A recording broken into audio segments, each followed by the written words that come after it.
दोस्तों नमस्कार, आप देख रहे हैं सत्य हुंकार। मैं आपके साथ सत्यपाल। नगर निगम चुनावों को लेकर कई बार असमंजस की स्थिति बनी। जैसा कि आप जानते हैं कि नगर निगम के चुनाव फरवरी में ही अपना कार्यकाल पूरा कर चुके थे, जिन्हें हो जाना चाहिए था, लेकिन लेट हुए। उसी बीच में सेव फरीदाबाद के अध्यक्ष पारस भारद्वाज जी ने एक PIL लगाई, एक अपील लगाई कोर्ट के अंदर, और उन्होंने मांग की कि चुनाव जल्दी होने चाहिए। और दूसरा, जो डिलिमिटेशन हुआ, जो वार्ड बंदी हुई, उसको लेकर भी उन्होंने बहुत सारे सवाल उठाए। उनका मानना था कि जो वार्ड बंदी हुई है वो गलत तरीके से हुई है, गैर कानूनी हुई है। पारस जी का मानना था कि 2018 में MCF के कानून में ये प्रावधान रखा गया कि अगर 6 महीने से ज़्यादा लेट हो जाएगा चुनाव तो नई वार्ड बंदी पर चुनाव नहीं कराया जा सकता। एक्ट के मुताबिक उनको पुरानी वार्ड बंदी पर ही चुनाव करा लेना चाहिए था या कराना चाहिए, लेकिन नई वार्ड बंदी का काम कार्यकाल पूरा के बाद शुरू हुआ। अभी भी उस पर काम चल ही रहा है, वोटों का काम चल रहा है। ऐसी स्थिति में नगर निगम अपने ही एक्ट के मुताबिक 6 महीने से लेट हो जाने के बाद चुनाव को नहीं करा सकता। इसी मसले को लेकर के पारस भारद्वाज जी हाई कोर्ट में गए, एक अपील लगाई गई। अपील लगाने के बाद सुनवाइयां हुई। उसके अंदर क्या क्या हुआ ये सब हम जानेंगे। पारस भारद्वाज जी हमारे साथ में हैं, लेकिन मसला ये है कि अभी भी निर्णय पूर्ण रूप से ना तो पारस जी के पक्ष में ना सरकार के पक्ष में आया है, पेंडिंग है। उसके बावजूद भी जो नई सुगबुगाहट है, जो नई चर्चाएं हैं कि सोमवार को सरकार नगर निगम के चुनावों की घोषणा कर सकती है, ये बहुत ही आश्चर्यजनक है। एक सबसे बड़ा सवाल कि अब सरकार को ऐसा क्या हुआ कि आनन फानन में सोमवार को घोषणा करने की नौबत आई। हम इसको भी समझेंगे, हम पूरी की पूरी स्टोरी को समझेंगे, और हाँ, एक बात और समझेंगे कि अगर फैसला नहीं आया है तो क्या हो सकता है, क्या कहते हैं कानून, क्या कहते हैं सुप्रीम कोर्ट के ऑर्डर, क्या कहते हैं हाई कोर्ट के ऑर्डर, और 2018 में जो रेवाड़ी का ऑर्डर आया वो इससे कनेक्ट कैसे होगा। इस पूरी कहानी को समझने और समझाने के लिए हमारे साथ पारस भारद्वाज जी हैं। सबसे पहले पारस जी का बहुत बहुत स्वागत है। हम पूरा मामला पारस जी से समझेंगे। पारस जी, सबसे पहले आपका बहुत बहुत स्वागत है। धन्यवाद जी सत्यपाल जी, धन्यवाद जी। जैसा कि नगर निगम के चुनाव लेट हुए और लेट होने के बाद जो कानून के प्रावधानों की उल्लंघना हुई, जो पुराने वार्डों पे होना चाहिए था, नए वार्ड बंदी का मामला चला, उसको लेकर आप कोर्ट में गए, कई तारीखें लगीं। लगता था कि शायद कोर्ट सुनवाई करेगा, जैसा आपने पहले भी दिखाया था। जो एक्ट कहता है, एक्ट के मुताबिक लगता है कि 40 वार्ड पे वार्ड बंदी के हिसाब से चुनाव हो जाना चाहिए था। लेकिन आज जो नई बात आ रही है, एक तो आपकी अभी तक जो अपील थी उसको रिजेक्ट भी नहीं किया है, उसमें तारीख भी मिल रही है, यानी कोर्ट में वो अभी भी आपका केस चालू है। दूसरी तरफ जो अभी खबरें हैं, सोमवार को ऐसा माना जा रहा है कि सरकार घोषणा कर सकती है। तो ऐसी जल्दी करना, सरकार का चुनावों की घोषणा करना, जल्दी से चुनाव कराने की उसको करना, इसके पीछे क्या कहानी है, इस पूरी कहानी को हमारे दर्शक समझना चाहते हैं। विस्तार से एक एक पॉइंट पे हम बात करेंगे। जी, मैं इसको बहुत संक्षेप में, लेकिन इतना इस तरीके से बता दूंगा कि सबको बात समझ में आ जाएगी कि असली मुद्दा है क्या इसके अंदर। सबसे पहली बात तो आपके ही चैनल के पर एक और इंटरव्यू में मैंने ये बात स्पष्ट की थी कि भाई हमारा जो उद्देश्य है वो ये है कि सरकार जो है चुनाव जल्द से जल्द कराए। हमने आरोप भी लगाया था कि ये सरकार है जो चुनाव को डिले करा रही है। इनकी क्या उसके अंदर पॉलिटिकल मंशा है उसके ऊपर हम टिप्पणी नहीं करना चाहते, लेकिन जो भी मंशा है वो जनहित में नहीं है कुल मिलाकर। क्योंकि चुनाव समय पर होना ही, हमारी संविधान भी हमारा यही कहता है कि चुनाव समय पर होने चाहिए, और जनता के हित में भी चुनाव जो है समय पर होने चाहिए, ताकि जो है जो हमारे नए प्रतिनिधि आए वो अपनी बागडोर संभालें काम की, और जो है वो विकास की जो क्षेत्र है उसको विकास की तरफ लेके जाएं। लेकिन इसके विपरीत क्या होता है कि हम फरीदाबाद, अगर हम अपने निगम की बात करें तो फरीदाबाद निगम के अंदर 2020 दिसंबर 2020 में 24 गाँव को ऐड किया गया। उसके अंदर जैसे ही आप ऐड करते हो तो डिलिमिटेशन आपको करनी पड़ती है उसके अंदर, ठीक है जी। अब वहाँ पर भी एक लूप होल है कि क्या डिलिमिटेशन पूरे शहर की होगी या फिर जो आपने एरिया ऐड किया है, क्योंकि 40 वार्ड थे, 45 का आपके पास प्रोविजन था, तो आप चाहते तो उन 24 गांवों को 5 नए वार्ड ऐड करके एडजस्ट कर सकते थे। 40 वार्डों में मिक्स मतलब मिक्स नहीं, 40 प्लस 5 और हो जाते, प्लस 5 हो जाते, तो वो 45 वार्ड्स हो जाते, जिसमें एक तो जनता का पैसा बचता, जो आपने इतनी बड़ी एक्सरसाइज पूरे शहर के लिए की। आप सोचिए कि एक तो आप एग्जिस्टिंग 40 वार्ड, जो कि डिलिमिटेशन 2017 में ही हुई थी, ऐसा भी नहीं है कि कोई बहुत पुरानी डिलिमिटेशन थी, कोई 10-20 साल पुरानी डिलिमिटेशन थी, 2017 में ही डिलिमिटेशन हुई थी। तो आपको तो कायदे से तो ये चाहिए था कि आपने 5 जो नए वार्ड्स हैं उनके अंदर इन 24 गांव को एडजस्ट करते और इलेक्शंस को जल्द से जल्द समय पर करा देते हैं। लेकिन सरकार ने इसके विपरीत क्या किया कि डिलिमिटेशन के प्रोसेस को करना था, उसको किया नहीं, उसको भूलकर सो गई वो। फिर इनको जो है एक्ट के हिसाब से, जो म्युनिसिपल कॉर्पोरेशन, जो हरियाणा म्युनिसिपल कॉर्पोरेशन एक्ट जो है, उसके हिसाब से रूल 6B जो है वो ये कहता है कि delimitation should be completed, it shall be completed 6 months before the completion of the tenure of the existing corporation। यानी कि existing corporation के tenure खत्म होने के 6 महीने पहले आपको वार्डबंदी खत्म करनी चाहिए थी, कंप्लीट करनी चाहिए थी। तो डेट वाइज बात करें तो फरीदाबाद नगर निगम का जो कार्यकाल है वो 9 फरवरी 2022 को समाप्त हो रहा था। तो 6 महीने उससे पीछे चले जाएं तो लगभग मान के चल लीजिए आपको अगस्त 2021 तक में वार्डबंदी खत्म कर लेनी चाहिए थी। इनके पास पर्याप्त समय भी था।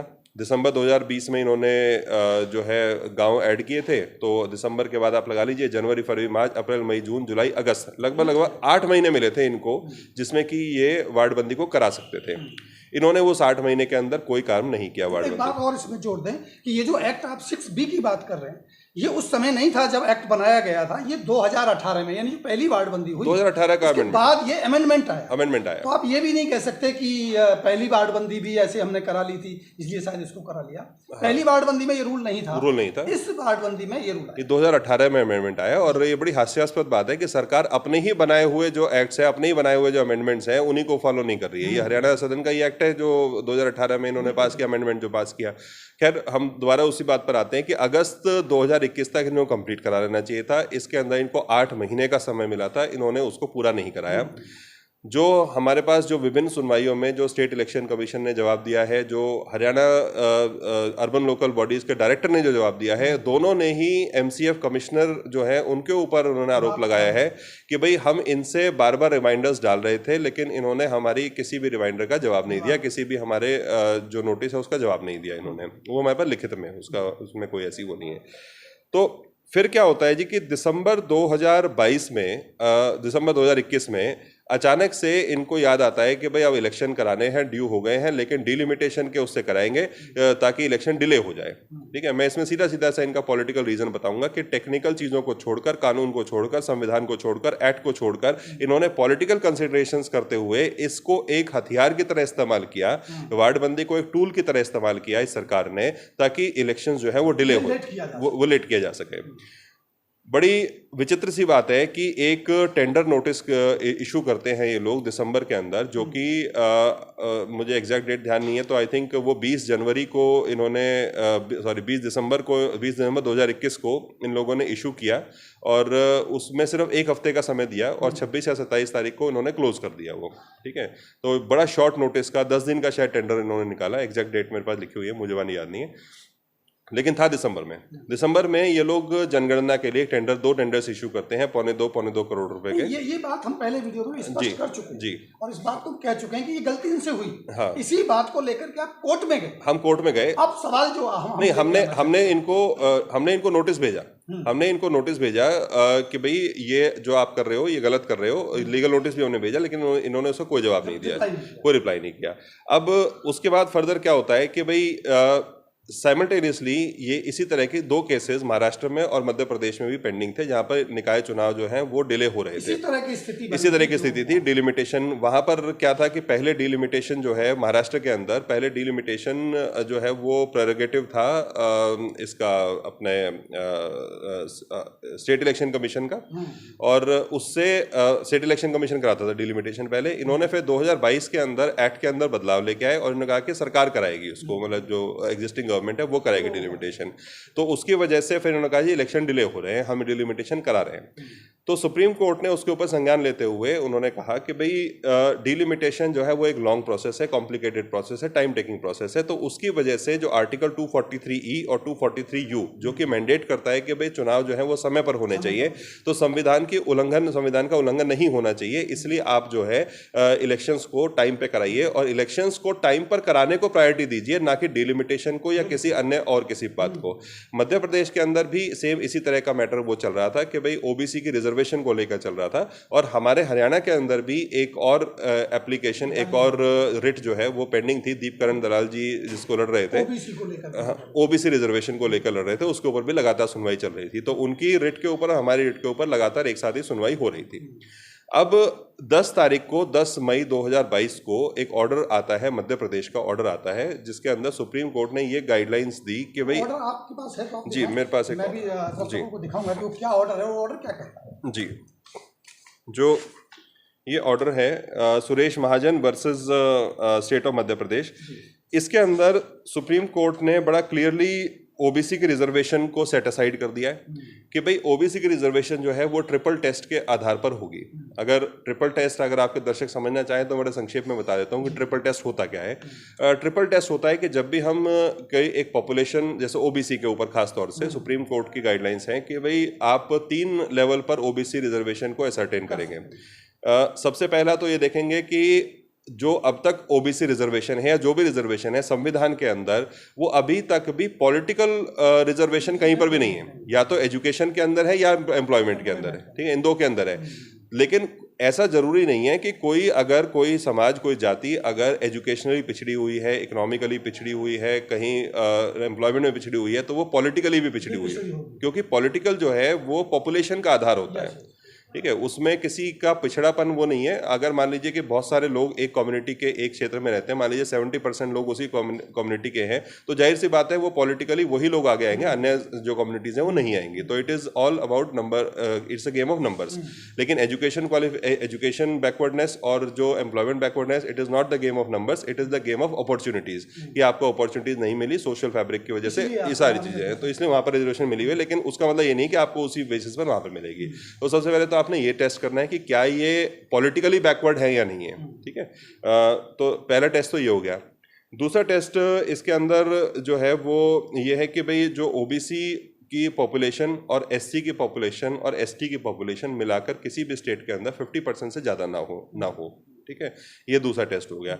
तीसरा टेस्ट इसके अंदर जो हम देखते हैं कि रिजर्वेशन देने से पहले, वो ये कि ओबीसी पूरे के पूरे स्टेट के ऊपर लागू हो उतने परसेंटेज, या इंडिविजुअल लोकल बॉडीज के ऊपर लागू होना चाहिए, क्योंकि पूरे स्टेट के अंदर भी अलग अलग पॉपुलेशन का, अलग अलग एरिया के अंदर अलग अलग पॉपुलेशन है। तो ऐसा नहीं है कि भाई अगर मान लीजिए हमारे फरीदाबाद के अंदर, फॉर एग्जांपल उदाहरण के तौर पर कह रहा हूँ, कि ओबीसी की परसेंटेज जो है वो ज़्यादा है, तो जाहिर सी बात है इनकी जो पॉलिटिकल रिप्रेजेंटेशन है वो भी एक लंबे समय से रही होगी और रहती भी है, मतलब स्वाभाविक सी बात है उसके अंदर।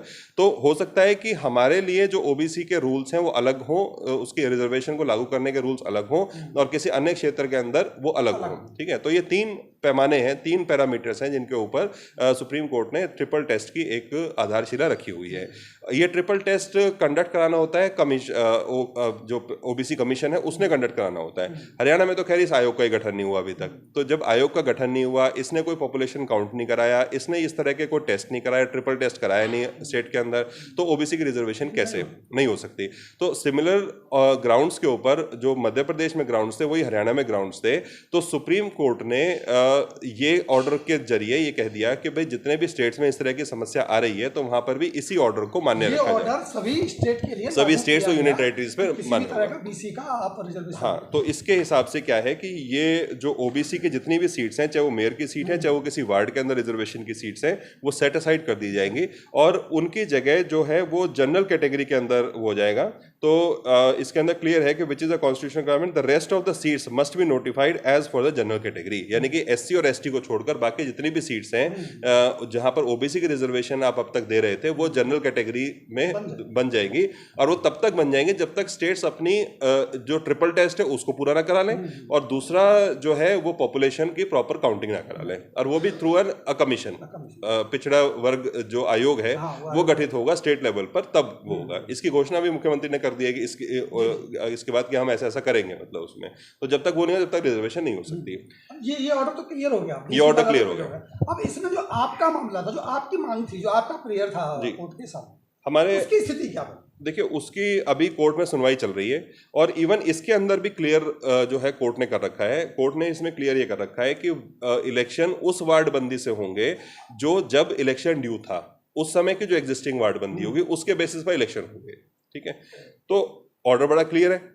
तो अब हम इसके अनाउंसमेंट का वेट कर रहे हैं। एक और सवाल जो आपने पूछा कि सरकार को एकदम से क्या पड़ी आनंद फानंद में, सवाल था। हाँ जी, कि अभी लग रहा था कि नहीं कराएंगे, लेट करेंगे, सरकार लेट कराना चाहती है, लेकिन अभी ऐसा क्या हुआ रातों रात कि एकदम से खबर आती है कि सोमवार को इलेक्शन डिक्लेयर हो रहा है? देखिए, इसमें सुप्रीम कोर्ट की ही गाइडलाइन है, इसी ऑर्डर के अंदर गाइडलाइन है कि जितने भी इलेक्शंस पेंडिंग है पूरे हिंदुस्तान में, जितने भी म्युनिसिपल कॉरपोरेशंस, कमेटीज या पंचायतों के चुनाव जो पेंडिंग है, वो 2 हफ्ते के अंदर अंदर from the date of the ये जो 10 मध्य प्रदेश वाला जो मध्य प्रदेश का है, हाँ, इसके अंदर स्पष्ट किया है कि 2 हफ्ते के अंदर आपको इलेक्शन करा लेना है। 2 वीक्स के अंदर अंदर आपको इलेक्शंस की घोषणा कर देनी है। इलेक्शन नहीं करा देना, इलेक्शन जो शेड्यूल है वो जारी करना है। जारी करें, 1 महीने 2 महीने जो भी टाइम रखना चाहिए। हाँ, वो तो ऐसा होता है कि जब स्टेट की कंकरेंस आ जाती है तो state election commission Haryana state election commission की मैं बात करूँ, रेस्ट ऑफ द उसकी जानकारी नहीं है मुझे, तो उसमें तो क्या है कि जैसी कंकरेंस आएगी उसके 60 दिन के अंदर अंदर इनको इलेक्शन कराना ही कराना होता है। तो एक बात हम स्पष्ट करें दर्शकों को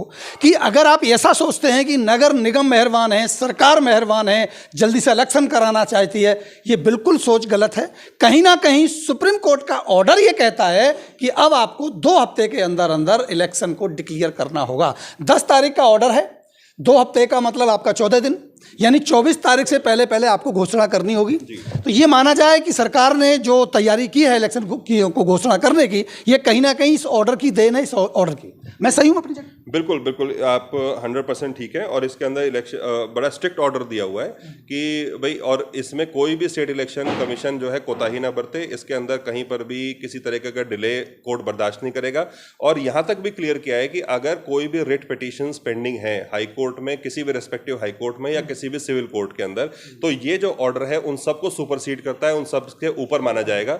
और अगर उन ऑर्डर्स को किसी को कंप्लाई करना है तो पहले वो सुप्रीम कोर्ट की परमिशन लेगा, उसके बाद इस ऑर्डर के ऊपर कोई काम करेगा वो। तो क्योंकि सुप्रीम कोर्ट ने ये माना है कि आर्टिकल 243E और 243U जो कि संविधान का जो मैंडेट है, जो कॉन्स्टिट्यूशनल मैंडेट है, उसको अपहोल्ड किया है कि बाकी सब चीज़ें एक तरफ और कॉन्स्टिट्यूशनल मैंडेट एक तरफ, तो इसलिए उसका तुरंत जो है वो पालना की जाए। बड़े स्ट्रिक्ट ऑर्डर्स दिए हुए हैं और 2 हफ्ते का समय दिया हुआ है। हर स्टेट इलेक्शन कमीशन को और दिया है कि जहां पर भी पेंडिंग है वो आप 2 हफ्ते के अंदर अंदर इनको कराइए। अब पारस भाई, एक और बड़ा सवाल जो खड़ा हुआ है कि आपने जो पिटीशन डाली वो डाली थी, नगर निगम ने जो कानून बनाया अपना अमेंडमेंट किया कि आपको पुराने ही वार्ड बंदी पे चुनाव कराना पड़ेगा, उसकी सुनवाई तो हुई नहीं अभी, वो पेंडिंग है अभी। वो पेंडिंग है, देखिए वो पेंडिंग है और उसकी अभी सुनवाई चल रही थी। लेकिन ये क्या हुआ, 10 तारीख को जो ऑर्डर आया तो उससे अचानक से एक जल्दबाजी हो गई, हाई कोर्ट में भी जल्दबाजी हो गई इलेक्शंस को फटाफट से अनाउंस करने की, और सरकार को भी जल्दी हो गई। लेकिन हाई कोर्ट ने हमारी अभी तक एप्लीकेशन को कोई डिसमिस नहीं किया। डिसमिस करने का कोई ग्राउंड भी नहीं है, क्योंकि हम तो बिल्कुल संविधान की बात कर रहे हैं, इनके एक्ट की बात कर रहे हैं, तो डिसमिस करने का तो कोई ग्राउंड बनता ही नहीं है। अब अगर जो मजबूरी कहती है कि इलेक्शन कराना पड़ेगा, एक तरफ सरकार इलेक्शन कराएगी, आपकी पिटीशन अभी भी कैंसिल नहीं हुई है, चल रहा है, ग्राउंड आपका मजबूत है क्योंकि ऑर्डर में है। और एक और आप जिक्र कर रहे थे कि ऐसा कोई और ऑर्डर है जो 2018 में शायद रेवाड़ी का आपने जिक्र किया कि वहां ये ऑर्डर आया भी है। जी, हाई कोर्ट का ही ऑर्डर है, 2018 के अंदर रेवाड़ी का ऑर्डर है मेरे पास। तो वो बिल्कुल सेम सिचुएशन और सिमिलर सिचुएशन का ही ऑर्डर है, जिसके अंदर जो मैं अगर ऑर्डर का बताऊं तो ये Dilip Kumar versus state of Haryana का ऑर्डर है, 2018 का रेवाड़ी डिस्ट्रिक्ट का ऑर्डर है। इसमें भी सेम हाई कोर्ट ने, पंजाब हरियाणा हाई कोर्ट ने अपहेल्ड किया है कि 6B और जो म्युनिसिपल जो कमेटीज हैं उनका 7A, वो दोनों एक ही है, मतलब एक ही है। जो अमेंडमेंट बाद में अमेंडमेंट है वो एक ही है, बस उसमें नंबरिंग अलग है। हमारे जो कॉर्पोरेशन है उसमें 6B है, उसमें 7A है वो। तो इनको अपहोल्ड किया है, इनको इन्होंने ये माना है कि भाई ये मैंडेटरी है, इसका कोई सब्स्टिट्यूट नहीं है और इसको किसी भी सरकार को इम्प्लीमेंट कराना ही कराना है, उसमें कोई एस्केप नहीं है किस तरीके का। अब उसी ऑर्डर के आधार पर जब आपकी पिटीशन का ऑर्डर आएगा, उसे 1 महीना लगे, 2 महीना लगे, 4 महीना लगे, क्योंकि इस बीच में चुनाव हो चुके होंगे, तो कहीं ऐसी स्थिति बनती आपको नजर आ रही है कि ये इलेक्शन दोबारा कराना पड़ सकता है सरकार को? देखिए, इलेक्शन दोबारा का तो मैं नहीं इसमें कह पाऊंगा, क्योंकि ये तो कोर्ट का मैटर है। अब कोर्ट में है तो मैं डिसीजन पास नहीं कर पाऊंगा इसके अंदर कि क्या है। हम तो एक दरखास्त लगा रहे हैं कोर्ट के सामने कि भाई देखिए, ये कानून का उल्लंघन कर रहे हैं। इससे बहुत जो लोग जो तैयारी कर रहे थे उनका नुकसान हुआ, क्योंकि अगर मैं एक्ट के हिसाब से तैयारी कर रहा था तो मैंने देखा भाई अगस्त तक डिलिमिटेशन नहीं हुई, इसका मतलब नहीं होगी, तो मैंने अपनी तैयारी उस हिसाब से कर ली। ठीक है, और जब इलेक्शन आने वाले थे तो मुझे एकदम से पता चला कि मेरे ऊपर एक बम फोड़ दिया जाता है कि भाई अब डिलिमिटेशन होगी और इलेक्शन डिले होगा, है ना। तो ये तो मेरे साथ एक अन्याय हो गया ना, बहुत सारे लोगों के साथ अन्याय हो गया वो। और सरकार ने अपने आप को फेवर करने के लिए, अपने कुछ चुनिंदा लोगों को फेवर करने के लिए ये काम किया है। तो संविधान और कानून तो सबके लिए बराबर होना चाहिए, तो ऐसा नहीं कि सत्ता पक्ष जो है उसको अपने हिसाब से तोड़ मरोड़ लेगा। तो इसलिए हम लोग कोर्ट गए और कोर्ट में हमारी सुनवाई भी हो रही है और हमें उम्मीद है कि होगी भी। आपका जो प्रश्न है कि भाई अगर हमारे जो ऑर्डर है उसके ऊपर क्या होगा, वैसे तो हम इसको और एक अर्जेंट हियरिंग की एक एप्लीकेशन डालेंगे इसके अंदर। और देखिए, इलेक्शन को अनाउंस करना हमारा कहीं से भी कोई लेना देना नहीं था। हम तो ये कह रहे हैं इलेक्शन आप अनाउंस करो, आप कर रहे हो। हम तो चाहते ही थे इलेक्शन अनाउंस हो जाए, मंडे को इलेक्शन अनाउंस करें, हम उसका स्वागत करते हैं। लेकिन मंडे को भी हम यही वो करेंगे कि भाई इलेक्शन अनाउंस हो, लेकिन सुप्रीम कोर्ट की गाइडलाइंस पे रेवाड़ी वाला जो केस है उसको ध्यान में रखते हुए और 6B को ध्यान में रखते हुए ही आप अनाउंस करो कि इलेक्शन कौन सी वार्डबंदी पर होगा। अदरवाइज फिर हमें दोबारा न्यायालय का दरवाजा खटखटाना पड़ेगा। आप ये कहना चाहते हैं कि अगर 40 वार्ड पे इलेक्शन डिक्लेयर होता है सोमवार को, तो शायद आपकी पिटीशन का भी कोई मायना फिर नहीं रह जाएगा। और जो संभावनाएं बन रही हैं कि अगर चुनाव करा दिया 45 पे और कल को ऑर्डर, क्योंकि संभावनाएं ज़्यादा है कि वो आपके फेवर में आ सकता है रेवाड़ी के हिसाब से और सुप्रीम कोर्ट के हिसाब से, तो कहीं इलेक्शन कैंसिल ना कराना पड़े, एक बहुत बड़ा लॉस सरकार को ना हो जाए, इसको ध्यान में रखते हुए आपका मानना है कि 40 पे होना चाहिए? 40 पे होना चाहिए, बिल्कुल 40 पे होना चाहिए, क्योंकि कानून ये कहता है। मतलब हम नहीं चाहते, हम तो कहते हैं कि भाई जो कानून है आप उसको फॉलो करो। अगर कानून के हिसाब से 45 बनता है तो आप 45 करो, कानून के हिसाब से 40 बनता है तो आप 40 करो। ठीक है, लेकिन हमें बिल्कुल क्लैरिटी है और सुप्रीम कोर्ट के ऑर्डर से भी बिल्कुल क्लैरिटी है। सुप्रीम कोर्ट के ऑर्डर में भी क्लियरली मैंने आपको पढ़वाया भी है इसके अंदर कि भाई सुप्रीम कोर्ट का ऑर्डर ये कहता है कि जो जिस समय आपका इलेक्शन ड्यू था उस समय की जो वार्डबंदी है उसके ऊपर इलेक्शन करवाया जाएगा। अच्छा, एक बात को और समझते हैं, सुप्रीम कोर्ट ने जो ऑर्डर दिया कि भाई आपको एग्जिस्टिंग वार्डबंदी पे ही चुनाव कराना पड़ेगा, वो स्पष्ट इसमें लिखा है। अगर ये 45 वार्ड पे ही चुनाव कराने की घोषणा सोमवार को करते हैं तो क्या आप ये मानेंगे कि कहीं ना कहीं कोर्ट की अवहेलना हुई है, कोर्ट के ऑर्डर की? नहीं, बिल्कुल हुई है जी, बिल्कुल होगी। और इसका हम जो है हम इसमें न्यायालय का दरवाजा खटखटाएंगे, चाहे हमें इसमें सुप्रीम कोर्ट जाना पड़े, हम उसमें करेंगे, क्योंकि हम न्याय की लड़ाई लड़ रहे हैं। उसमें हम जितना भी हमारा सामर्थ्य है और जितना भी हमारे पास ऑप्शंस अवेलेबल हैं, कॉन्स्टिट्यूशनल ऑप्शंस अवेलेबल हैं, हम उन सबको एक्सरसाइज करेंगे और इसको लड़ाई को लड़ेंगे जी पूरी। स्थिति अभी स्पष्ट नहीं है, सरकार कहीं ना कहीं जल्दबाजी में, और शायद जल्दबाजी में गलती होने की संभावना और ज़्यादा बढ़ रही है। हाँ, मतलब देखिए, जल्दबाजी में ठीक है, हम मानते हैं कि अच्छा जल्दबाजी में भी किसकी गलती से है? अपनी खुद की गलती से है जल्दबाजी में, अदरवाइज तो सफिशिएंट टाइम मिला था। मैं एक और बात आप इसमें ऐड करना चाहूँगा, बड़ी महत्वपूर्ण बात मैं ऐड करना चाहूँगा कि इन्होंने दिसंबर में प्रोसेस शुरू किया टेंडर वाला। उसके बाद आप लगा लीजिए कि इन्होंने जो पहली नोटिफिकेशन, जो ड्राफ्ट नोटिफिकेशन निकाली, वो निकाली इन्होंने मार्च में। ठीक है जी, तो जनवरी, फरवरी, मार्च 3 महीने इनको लगे। और अगली जो फाइनल नोटिफिकेशन निकाली 7 अप्रैल को निकाली, 1 महीना और गया, यानी कि 4 महीने में इन्होंने पूरी डिलिमिटेशन खत्म कर ली, 4 महीने में खत्म कर ली।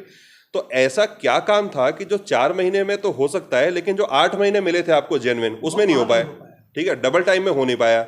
ठीक है, आप कहते हो कि भाई जो डिलिमिटेशन है जी वो उसमें टाइम लगता है, उसमें लगता है। अरे भैया, तुम्हें 4 महीने, अब तुमने 4 महीने में निपटा दिया और तब तुम 8 महीने में नहीं कर पाए। तो इससे आप देखिए ना कि भाई इससे सरकार की मैलिफाइड इंटेंशंस बिल्कुल क्लियर होती हैं और एस्टैब्लिश होती हैं। ठीक है ना, इसमें जो स्टेट इलेक्शन कमीशन का जो जवाब आया है, जो हरियाणा सरकार का खुद का जवाब आया है, उससे भी फरीदाबाद नगर निगम के जो अधिकारी हैं और जो फरीदाबाद के जो नेतागण हैं, इनकी मैलिफाइड इंटेंशंस और इनका संविधान और कानून को तोड़ने मरोड़ने की जो मंशा है वो बिल्कुल स्पष्ट नजर आती है कहीं ना कहीं पर। तो हम इन सब चीज़ों को कोर्ट के सामने प्रेजेंट करेंगे और हमें उम्मीद है कि भाई कोर्ट जो है, न्यायालय हमारी सुनवाई करेगा और जनता के साथ न्याय जरूर होगा। इसके अंदर लड़ाई आपकी लड़ाई जारी रहेगी जब तक हम बिल्कुल, कोर्ट हमें ये नहीं कह देता कि नहीं जी ये ठीक है और आप गलत हैं और एक्ट का उल्लंघन ठीक है वो मान्य है किसी भी कारण से, तब तक हम लड़ाई करते रहेंगे इसमें। सेव फरीदाबाद से के अध्यक्ष ये थे पारस भारद्वाज जी। जो दस्तावेज इनके पास हैं, इससे स्पष्ट होता है, एक बात साफ ये हो जाती है कि सरकार जो घोषणा करने जा रही है वो अपनी मर्जी से नहीं, कोर्ट के ऑर्डर की वजह से करने जा रही है, क्योंकि ऑर्डर में स्पष्ट लिखा गया है कि आपको 24 तारीख से पहले इलेक्शन कराने के लिए तारीखें देनी ही होंगी, ना कि नगर निगम फरीदाबाद बल्कि पूरे देश में ये ऑर्डर लागू होगा, जिसकी वजह से सरकार को अब इलेक्शन करने के लिए नोटिफिकेशन देना पड़ा है। दूसरा बड़ा सवाल, अगर सरकार 45 वार्डों पे यानी जो नए वार्ड बने उनके ऊपर चुनाव कराती है तो एक बड़े रिस्क को लेने के लिए तैयार होगी सरकार, क्योंकि दस्तावेज ये कहते हैं, रेवाड़ी के ऑर्डर की बात करें या सुप्रीम कोर्ट के उस मध्य प्रदेश वाले ऑर्डर की बात करें, स्पष्ट लिखा गया है कि आपको पुरानी वार्ड बंदी के हिसाब से ही चुनाव कराने चाहिए। अगर ये ऑर्डर सरकार के खिलाफ आता है, क्योंकि अभी भी पारस जी की जो पिटीशन है वो रिजेक्ट नहीं हुई है, वो चल रही है, उसमें डेट लगी है, उसकी डेट कितनी है 21 जुलाई उसमें लगी हुई है, सुनवाई होगी। अगर वो सरकार के खिलाफ जाता है तो ना कि सरकार की किरकिरी होगी बल्कि इस स्टेट के, इस राज्य के लोगों का बहुत बड़ा पैसा बर्बाद होगा।